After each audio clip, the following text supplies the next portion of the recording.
Hi, இன்னைக்கு ஒரு குட்டி விலாக் அப்புறம் கார்டனிங் அப்டேட்டோட வீடியோ எடுத்துகிட்டு வந்திருக்கிறேன். ஸோ எப்பவும் போல் நம்ம மாடிக்கு துணி காயப்பட வந்தாச்சு. இன்றைக்கி எனக்கு வீடியோ எடுக்கிறதுக்கு வீடியோகிராஃபர் வந்துட்டார். எங்கள் வீட்டு சின்ன ஆள் தான். இன்றைக்கி அவன் ஸ்கூலுக்கு போகலை. அதனால் துணி அப்படியே காய போட்டுட்டு நம்ம மாடி தோட்டத்தில் செய்ய வேண்டிய சில பெண்டிங் ஒர்க்லாம் இருந்துச்சு. இந்த புதினா நாற்று ரொம்ப நாளாக தண்ணிக்குள்ளே போட்டு அப்படியே ஊற வச்சுருந்தேன். அதனால் அதை இன்றைக்கி நட்டு வச்சிடலாம் அப்படிங்கிறதுக்காக எடுத்துகிட்டு வந்துட்டேன். ஒரு காலத்தில் புதினா வச்சா நல்லா தளன்ட்டு இந்த க்ரோ பேக்கில் சூப்பராக வரும். 2-3 மாதமாகவே இந்த க்ரோ பேக்கில் வந்து சரியாகவே புதினா வளர்ந்து வரல. ஒரு சைடு மட்டும் புதினா நல்லா தளைஞ்சிருந்தது. இன்னொரு பக்கம் 2-3 புதினா நாற்று வச்சுருந்தேன். அதுக்கப்புறம் என்னாச்சு, புழுவா இல்லை பூச்சியான்னு தெரில, மொத்த இலையும் காலி பண்ணி விட்டு போயிடுச்சு. ஒரு இலையை கூட மிச்சம் வைக்கல. அதே க்ரோ பேக்கில் 2-3 நாற்றும் வச்சு விட்டுருந்தேன். அது இந்த புறா வந்து மொத்தத்தையும் கூடு கட்டுறதுக்காக எடுத்துகிட்டு போயிடுச்சு. ஆக மொத்தமாக காலியாக தான் இருந்துச்சு. நம்ம முயற்சியை கைவிடக்கூடாது அப்படின்ட்டு மறுபடியும் நாற்று போட்டு மறுபடியும் அதை வந்து க்ரோ பேக்கில் வச்சு விட்டுருக்கேன். துணியை போட்டு எல்லாம் கவர் பண்ணி விட்டுருக்கிறேன். அப்புறம் மீன் அமிலமும் கொஞ்சம் தொளிச்சு விட்டுருக்கிறேன். அதனால் கொஞ்சம் தாக்கு பிடிக்கும்னு நினைக்கிறேன். அப்புறம் 7 days ரோஸ் வந்து பார்த்திங்கன்னா ஒரு 4-5 பூ வந்து பூத்துருந்துச்சு.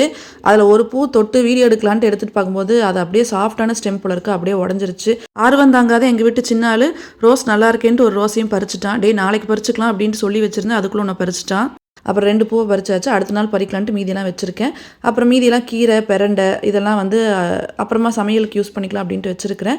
அப்புறம் அரளிப்பூ, அப்புறம் அந்த ஜாதி மல்லி, சங்குப்பூ இதெல்லாம் கொஞ்சம் செடியில் பூத்துருந்துச்சு. அதெல்லாமே அப்படியே பறித்து எடுத்துக்கிட்டேன்.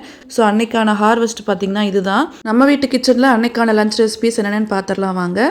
சிவன் சம்பா அரிசியில் பண்ண சோறு, ஹாட் பாக்ஸில் இருக்கிற சாப்பாடு வந்து பசங்களுக்கு, இந்த பாத்திரத்தில் இருக்கிறது வந்து நான் அப்படியே நேற்று வச்ச சாப்பாடு அப்படியே குக்கரில் சூடு பண்ணி வச்சுட்டேன். அடுத்தது கோவக்காய் பொரியல், தயிர். எங்கள் வீட்டு சின்னாளுக்கு வந்து அப்பளம்னா ரொம்ப பிடிக்கும். அதனால் அவனுக்காக அப்பளம் பொரிச்சு வச்சிருக்கேன். அப்புறம் வெள்ளரிக்காய் இருக்குது. ஹஸ்பண்டுக்கு ஆல்ரெடி லஞ்ச் எல்லாம் பேக் பண்ணி கொடுத்தாச்சு. வீட்டில் இருந்த காயை வச்சு ஒரு குழம்பு, மிக்சிங் குழம்பு மாதிரி வச்சாச்சு. முருங்கைக்காய், உருளைக்கிழங்கு, முள்ளங்கி இதெல்லாம் இருந்துச்சு. இதில் கத்திரிக்காய் இருந்திருந்தால் இன்னும் போட்டு செஞ்சுருக்கலாம், நல்லா இருந்திருக்கும். ஸோ அதை வச்சு புளி ஊற்றி தேங்காய்லாம் அரைச்சி ஊற்றி ஒரு குழம்பு வச்சாச்சு. ஸோ எல்லாத்தையும் நம்ம அப்படியே பிளேட்டில் இறக்கி அப்படியே லஞ்சை சாப்பிட வேண்டியதான். வேற ஒரு வீடியோவில் பார்க்கலாம். பாய்.